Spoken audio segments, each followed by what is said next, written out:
โทษได้ละก่อน ศรัทธาเนี่ยศรัทธาอัตติปาไทยยังศรัทธาลูกลงได้ขึ้นทะเบียนที่กุศลมาจากสังยติกาสขาทวคะเล่ม15หน้า61รายละเอียดไปหาเอาได้ยงบ่ยังลุกลิกกันเลยคือความเชื่อ มื้อนี้คนหลายอยู่ได้เนาะ ความเชื่อ วันพระเด้คือก็จะมาใส่บาตร ลองมานั่งพิปัสสนากรรมฐานกายเวทนาจิตธรรมเบิ่งบางทีเฮ็ดหยังไว้มันหลั่งไหลมาได้ยังเลยอดีตอนาคตมาปั๊บแต่ว่าไปเยี่ยมแม่เพิ่นว่าวันที่20มกราคม80ปีนะไปสักวันเลยก็ได้ไปที่กันอันนี้ไปไว้เป็นหยังวะปฏิบัติมันยังเพื่อนเจ้าของนี่ก็ได้กราบไหว้พระนี่มันแหละคิดดีทำดีพูดดี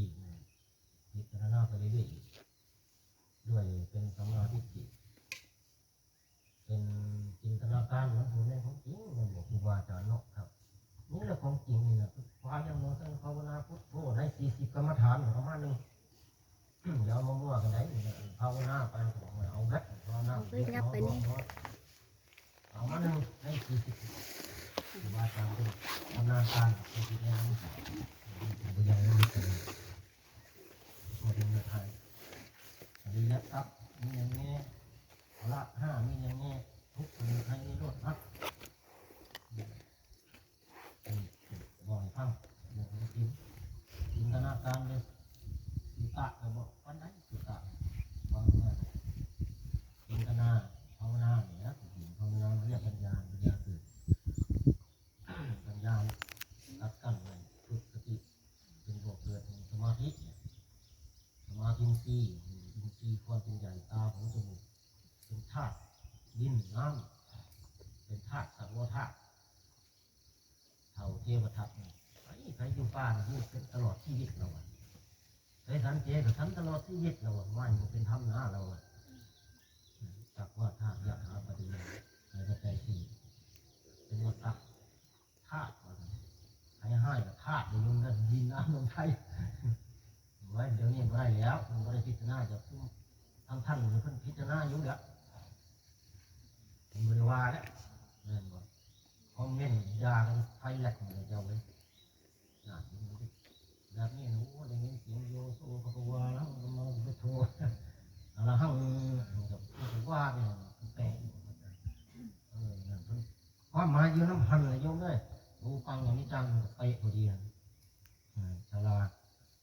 โยมนะยินเสียงที่เป็นมงคลทำโยมเนี่ยเสื้อผีว่าผีบอเป็นมิจฉาทิฏฐิไปเลยเป็นสัมมาทิฏฐิโลกีไฟโลกมันเป็นมิจฉาทิฏฐิวิปัสสนากรรมฐานคือครูบาอาจารย์ประเทศที่นี่เป็นสัมมาทิฏฐิมันซ้อนอยู่ในอริย